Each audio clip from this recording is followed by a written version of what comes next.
रेखा एक अनाथ आश्रम में काम करती थी। कुछ समय पहले ही उसके पति की मृत्यु हो गई थी। वो 9 माह की गर्भवती थी। इस आश्रम को चलाने वाले गिरधारी लाल बहुत ही अच्छे इंसान थे और उनकी पत्नी सरला भी आश्रम में सब बच्चों का बहुत ख्याल रखती थी। रेखा के बारे में जानकर सरला को बहुत दुख होता है।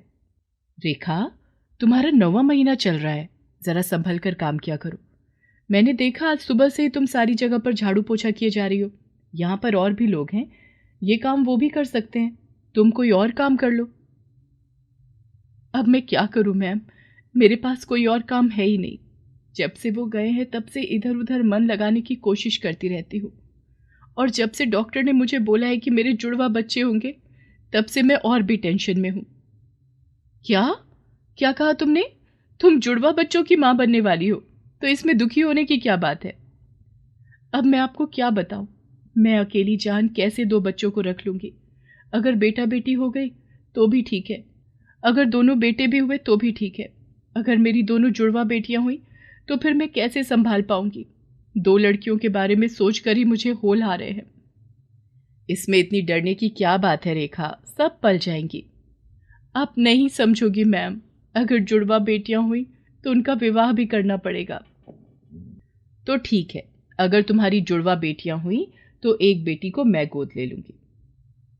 रेखा इस अनाथ आश्रम में 2 साल से काम कर रही थी और सब उसके स्वभाव को बहुत अच्छी तरह जानते थे। वो एक बहुत ही सभ्य महिला थी, ज्यादा पढ़ी लिखी नहीं थी। पति के मरने के बाद से थोड़ी सी परेशान रहने लगी थी। देखते ही देखते रेखा के प्रसव का दिन आ जाता है। जैसा कि रेखा को डर सताए जा रहा था, उसके यहाँ 2 जुड़वा बेटियां जन्म लेती हैं। आपको दो जुड़वा बेटियां हुई हैं। क्या आपके साथ कोई आया है? तभी सरला अपने पति गिरधारी लाल के साथ वहां आती है। रेखा, मैंने तुमसे वादा किया था कि अगर तुम्हारे यहाँ जुड़वा बेटियां होंगी तो एक बेटी को मैं गोद ले लूंगी। क्या तुम इसके लिए तैयार हो? ये सुनकर रेखा थोड़ी परेशान हो जाती है, लेकिन फिर अपनी दोनों बेटियों के भविष्य को लेकर वो चिंतित हो जाती है और सरला को हाँ बोल देती है।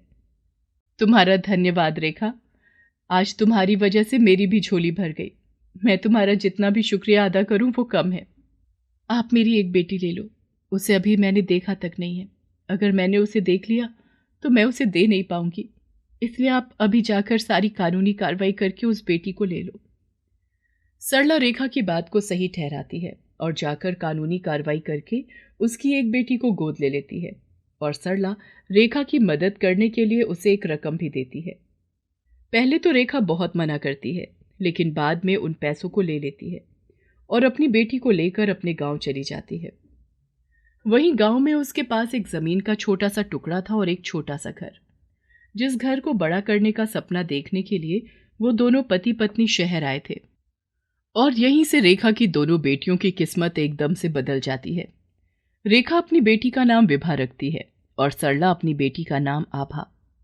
सरला अपनी बेटी आभा के लिए सारी खुशियां खरीद कर ले आती है। क्या चीज नहीं थी जो आभा के कमरे में नहीं थी? सुंदर सा पालना, बहुत सारे खिलौने, सुंदर सुंदर कपड़े, मखमल का बिस्तर। वो किसी राजकुमारी की तरह लग रही थी।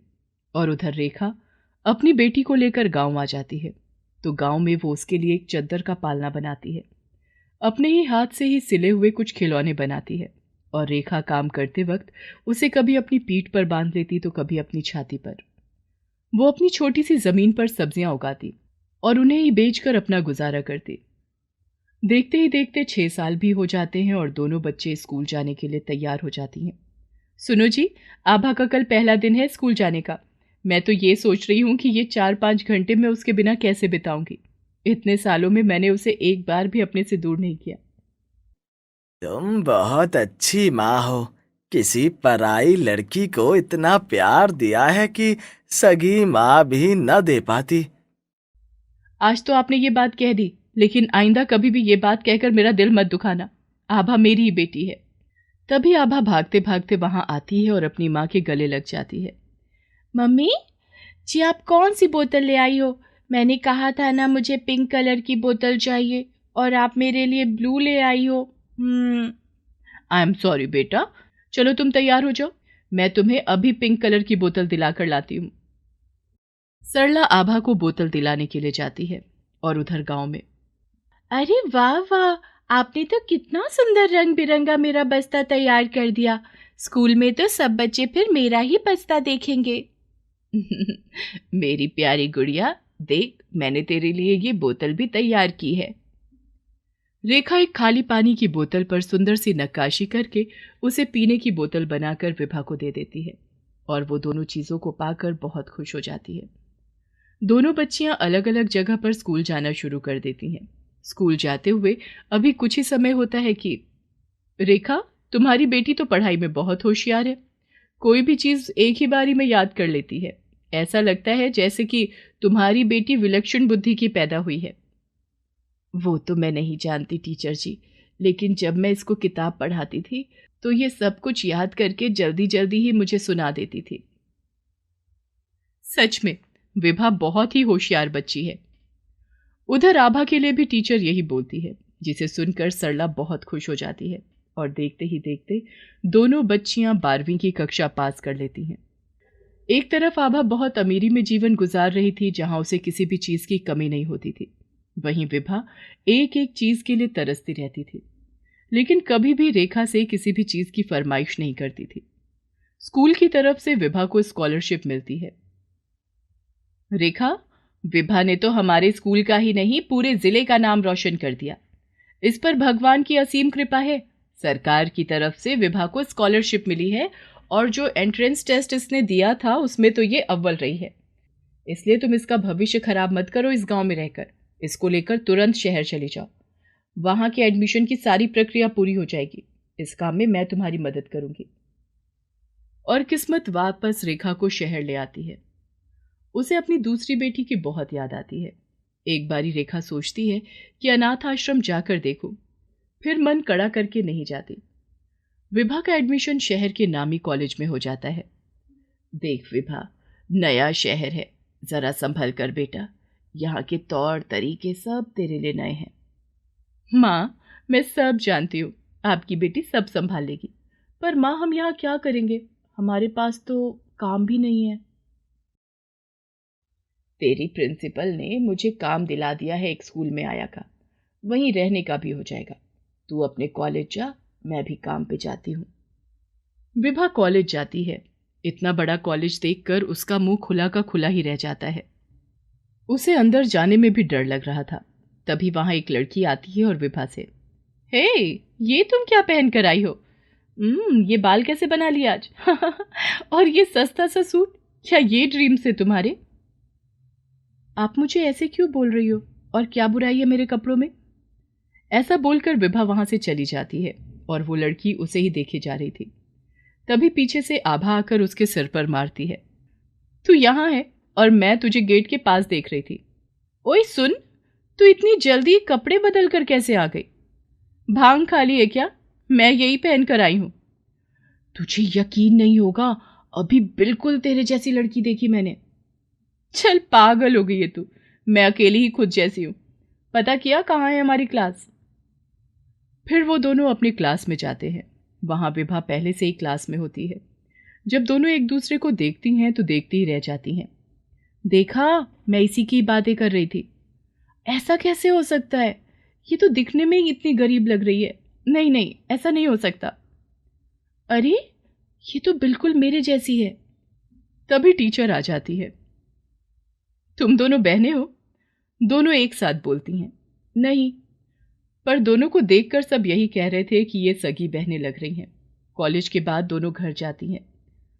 मम्मी, मेरी क्लास में एक लड़की आई है, बिल्कुल मेरे जैसी। हम दोनों जुड़वा लग रही थी। बस वो किसी आया की बेटी है। ये सुनकर सरला थोड़ी हैरान होती है और सोचती है कि रेखा तो गांव में रहती है, फिर वो लड़की कौन होगी? और वहां विभा, माँ, आज हूबहू मेरे जैसी लड़की मेरी क्लास में मैंने देखी। हे भगवान, कहीं वो मेरी ही बेटी तो नहीं है? अच्छा, क्या नाम है उसका? आभा नाम है, बहुत अमीर है। इतने सुंदर कपड़े पहनकर आई थी, उसके पास खुद की बड़ी सी कार भी थी। उधर सरला, अच्छा, उसकी माँ ही है, बाप नहीं है क्या? हाँ, मैम ने जब सबसे पूछा था तब उसने कहा था कि वो गांव से आई है अपनी माँ के साथ और उसे स्कॉलरशिप मिली है, तभी इतने बड़े कॉलेज में आई है। इसे कहते हैं किस्मत। हाँ, यही किस्मत है, तभी तो इतने सालों बाद तुम दोनों मिल गई। सरला सारी बात गिरधारी लाल को बता देती है। मन छोटा मत करो। रेखा तुमसे आभा को नहीं लेगी। अगर लेना होता तो वो बहुत पहले ही ले लेती। तुम्हें उससे मिलना चाहिए। नहीं नहीं, मैं आभा को नहीं खोना चाहती। संभालो खुद को। दोनों बच्चियों को पता चले, हम खुद उन दोनों को बता देते हैं, और मुझे पूरा यकीन है वो दोनों समझ भी जाएंगी। गिरधारी लाल रेखा का पता लगवाता है, उसे और विभा को लेकर घर जाता है, जहां सरला और आभा उनका इंतजार कर रही थी। रेखा सरला को देखकर नमस्कार करती है। सरला भी आभा और विभा दोनों हैरान सी खड़ी थी। तब गिरधारी लाल दोनों बच्चियों को सब सच बता देता है। रेखा आभा को गले लगा लेती है। मैम, आभा आपकी ही बेटी है, मेरी तो बस विभा है। आपने उसे अपनी बेटी की तरह पाला है। आभा, तुम भी इन्हें दिल से मानती हो। और बेटा, मैं और विभा को आदत है इस लाइफ की, तुम नहीं रह पाओगी। और फिर सरला जी से अच्छी माँ तुम्हें नहीं मिलने वाली थी। दोनों बहनें अच्छी दोस्त बन जाती हैं और अपनी पढ़ाई खत्म होते ही विभा को सरकारी नौकरी मिल जाती है और आभा की शादी सरला बड़ी धूमधाम से करा देती है। और वहीं विभा अपनी माँ रेखा को बहुत खुश रखती है और अपने ही विभाग के एक लड़के से उसकी शादी हो जाती है। गिरधारी लाल रेखा को अनाथ आश्रम संभालने को देता है, जिससे सरला और रेखा साथ रहें और बेटियां भी। नहीं माँ, तुम आज मुझे कितना भी समझा लो, लेकिन नहीं तो नहीं। मेरी तबीयत खराब हो जाए या मैं मर जाऊं, लेकिन मैं नहीं जाऊंगी। हाँ माँ, शिवानी बिल्कुल सही कह रही है, मैं भी नहीं जाऊंगी।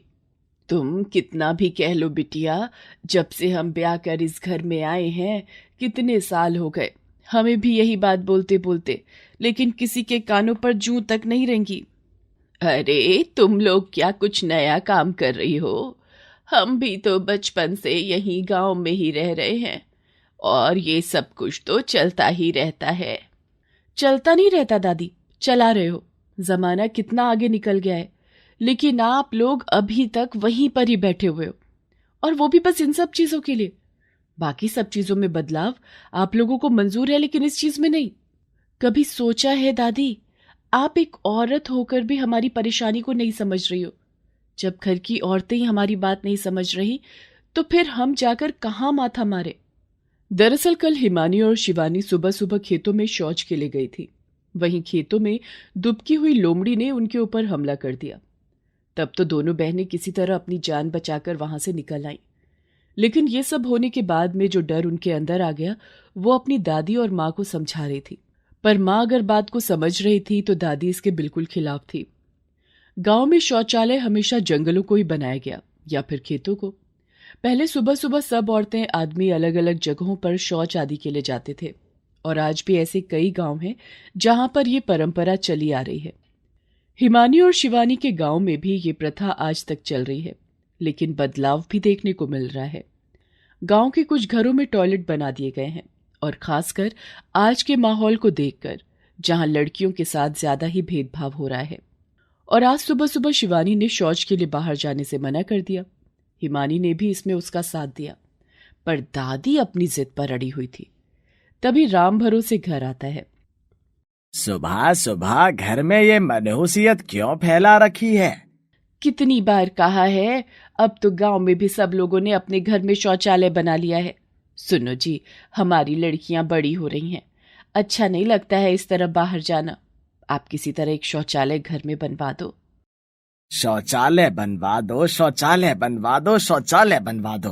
अरे फ्री में नहीं बनता शौचालय, काफी खर्चा आता है उसमें। यहाँ 2 रोटी पेट में गिर जाए वही बहुत है। फिर बाहर जाने में क्या दिक्कत है? आधा गांव बाहर जाता है। आधा गांव कुएं में गिरेगा तो क्या हम भी गिर जाएं?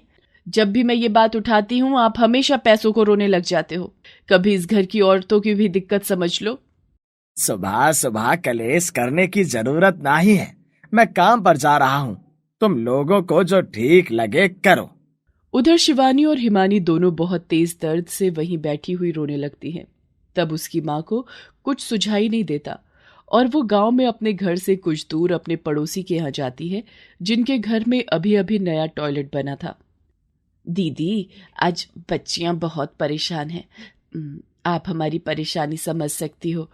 क्या वो दोनों आप लोगों का शौचालय इस्तेमाल कर सकती हैं?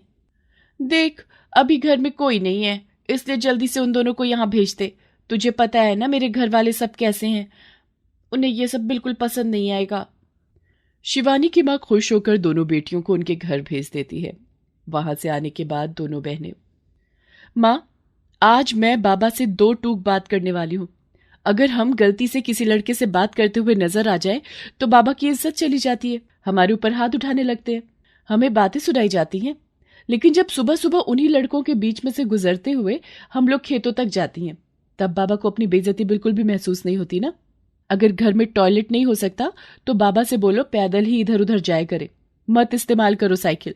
बस उन्हें इधर उधर आने जाने के लिए सहूलियत चाहिए, पर हम लोग कुछ भी ना करें। अब तुम दोनों क्यों चीख चिल्ला रही हो? तुम्हारा काम तो हो गया ना, अब मेरा सर खाना बंद करो। थक गई हूं मैं तुम लोगों की लड़ाई देख देख कर। तुम लोग कहने से बाज नहीं आती और तुम्हारा बाप सुनता नहीं। अच्छा तो माँ, तू ही बता, क्या हम गलत बात पर लड़ाई कर रहे हैं? जानती हूं, समझती हूं, पर कुछ नहीं कर सकती। फिर दोनों बहनें अपने स्कूल को चली जाती हैं।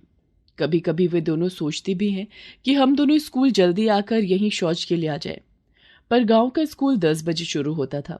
जब भी चुनाव होते तो नेता लोग आकर गांव में बड़े बड़े भाषण देते, शौचालय बनवाने की बातें करते हैं। और जैसे ही वो लोग जीत जाते तो वो भूल जाते कि वो गांव वालों से क्या क्या वादे कर इस कुर्सी पर बैठे हैं। पर दोनों बहनें घर में शौचालय बनाने की बात करने वाली थी। अगले दिन सुबह, आज तुम दोनों को शौच के लिए बाहर ही जाना पड़ेगा। रोज रोज मैं किसके घर का दरवाजा बजाऊं? तुम दोनों साथ ही तो जाती हो, फिर क्या दिक्कत है? अरे दिक्कत तो कुछ नहीं है राम भरोसे। तेरी लड़कियां नए जमाने के पढ़ लेकर पैदा हुई हैं, इन्हें तो शौचालय घर में ही बनवाना है। अरे हम लोग भी बचपन से जाते जाते बुढ़ापे तक आ गए, हमें तो आज तक कभी कोई दिक्कत नहीं हुई। झूठ बोल रही हो दादी, मैं मान ही नहीं सकती कि एक औरत होकर आपको कभी कोई दिक्कत नहीं आई। और अगर आपको कोई दिक्कत महसूस नहीं हुई तो इसका मतलब ये नहीं है कि हम लोगों को भी दिक्कत महसूस नहीं होनी चाहिए। बाबा, आपको शौचालय बनवाना ही पड़ेगा। आज के बाद हम दोनों कभी भी बाहर नहीं जाएंगे। वक्त बदल रहा है। सुबह सुबह गांव के लड़के खेतों की पगडंडियों पर खड़े रहते हैं या भागते दौड़ते हैं। उनके बीच में से शौचालय के लिए जाते हुए हमें बहुत शर्म आती है। और उस सुबह तो उस लोमड़ी ने जब से हमारे ऊपर हमला किया, हमारा बिल्कुल भी मन नहीं है कि अब हम बाहर जाएं। शौचालय बनवाने में कम से कम 11 से 12 हजार रुपए का खर्च आएगा। कहाँ से लेकर आऊं इतना पैसा, और वो भी एक शौचालय बनवाने के लिए? बाबा, जरूरी नहीं है कि आप 10-12 हजार लगाएं और तभी हमारे घर में शौचालय बने। हम खुद भी मिलकर एक शौचालय बना सकते हैं, पर आप हामी तो भरो। राम भरोसे गुस्से में गमछा अपने कंधे पर डालकर घर से निकल जाता है। शिवानी की मां माथा पकड़कर बैठ जाती है। राम भरोसे इसके लिए बिल्कुल भी तैयार नहीं था और शिवानी और हिमानी ने भी जिद ठान ली थी, या तो शौचालय घर में बनेगा वरना मर जाएंगे हम लोग, पर शौच के लिए बाहर नहीं जाएंगे। अभी थोड़ा ही समय बीता था कि राम भरोसे घबराया हुआ घर आता है। क्या हुआ? अभी तो आप बड़े गुस्से में घर से निकले थे, फिर अचानक इस तरह परेशान हालत में कैसे वापस आ गए? अरे तो उसको जानती है, जगन को? हाँ हाँ, क्या हुआ उसे? अरे बस पूछ मत। आज उसकी 10 साल की बेटी सुबह सुबह शौच के लिए खेतों में गई थी, तभी लोमड़ी ने उसके ऊपर हमला कर दिया। उसकी माँ ने बहुत बचाने की कोशिश करी, लेकिन लोमड़ी उस बच्ची के हाथ का मांस नोच कर खा गई। अभी अभी देख कर आ रहा हूँ, बहुत बुरी हालत है बच्ची की। पहले तो कभी लोमड़ी इस गांव में नहीं आती थी, ये लोमड़ी कहाँ से आ गई? मैंने सोच लिया है, मेरी बेटिया भी बाहर नहीं जाएगी। मैं आज खुद उनके लिए घर में शौचालय बनाऊंगा। हाय हाय, ये तू क्या कह रहा है? जिस घर में हम रहते हैं, खाना खाते हैं, पूजा करते हैं, उसी घर में हम शौच करने के लिए भी बैठ जाए। राम राम राम राम, घोर कलयुग है ये तो। भगवान क्या कहेगा। इसी घर में मेरी पूजा करते हो और यहीं पर ही ये सब चल रहा है। माँ, तेरी बात अपनी जगह सही है, लेकिन उस बच्ची की हालत देखने के बाद मैं तो बुरी तरह घबरा गया हूँ। अगर हमारे बच्चों के साथ भी ऐसा कुछ हो गया तो कल को कोई इनसे शादी भी नहीं करेगा। नहीं नहीं राम भरोसे, अगर ये सब हुआ तो मैं इस घर में नहीं रहूंगी। घर में बड़ा ही गहमा गहमी का माहौल हुआ पड़ा था। तभी रात को अचानक दादी की तबीयत बहुत खराब हो जाती है। उनके पेट में तेज दर्द होता है। जैसे ही वो बाहर जाने के लिए उठती है, रास्ते में रखी हुई बाल्टी से टकरा जाती है और गिर जाती है और उनके घुटनों पर चोट आ जाती है। तभी राम भरोसे अपनी माँ को गोद में उठाकर पड़ोस के यहाँ लेकर जाता है। पड़ोसी उसकी परेशानी समझता है और दादी को शौचालय इस्तेमाल करने देता है। सुबह सुबह फिर दादी आंगन में चारपाई पर बैठी हुई अपने घुटनों की चोट को देख रही थी। तभी पता नहीं उन्हें क्या होता है और वो राम भरोसे को आवाज लगाती हैं। राम भरोसे। क्या हुआ माँ? अब भी पेट में दर्द है क्या? नहीं नहीं, अब तो मेरी तबीयत ठीक है। बस ये मुँहे घुटने छिल गए हैं। अब कई दिन परेशान ही रहूंगी। कोई नहीं माँ, मैं हूं ना, मैं लेकर चलूंगा तुम्हें। राम भरोसे, ये कुछ पैसे हैं जो मैंने काफी समय से जमा किए हुए हैं। मुझे पता है पूरे नहीं पड़ेंगे, पर तू आज ही घर में शौचालय बनवा दे। बाकी के पैसे थोड़े थोड़े करके दे देंगे। आज मुझे समझ में आ गया कि शौचालय होना कितना जरूरी है। दादी के मुंह से ये बात सुनकर ही हिमानी और शिवानी तो भागकर अपनी दादी के गले लग जाती हैं। दादी किसी ने सच ही कहा है, जब तक अपने ऊपर ना बीते किसी का दर्द समझ नहीं आता। पर तूने बहुत सही फैसला किया है दादी। ये बात बोलकर आपने आज साबित कर दिया कि घर के बड़े घर के बच्चों के बारे में कभी गलत नहीं सोच सकते हैं। राम भरोसे जल्दी से एक मिस्त्री को बुला लाता है और शौचालय का सामान भी ले आता है। मिस्त्री शाम तक ही शौचालय बनाकर तैयार कर देता है। ये देखकर दोनों बहनें एक दूसरे के गले लग जाती हैं। अगले दिन सुबह बगैर किसी दिक्कत के घर के शौचालय को इस्तेमाल किया जाता है। दादी भी शौचालय का इस्तेमाल करने के बाद, आज जिंदगी में पहली बार शौचालय जाने पर घबराहट नहीं हुई, वरना मुआ इधर उधर ही नजर रहती थी कि कोई देख तो नहीं रहा। काश ये अकल मुझे पहले आ जाती। पर कोई बात नहीं, देर आए दुरुस्त आए। और हिमानी और शिवानी अपनी दादी के गले लग जाती हैं।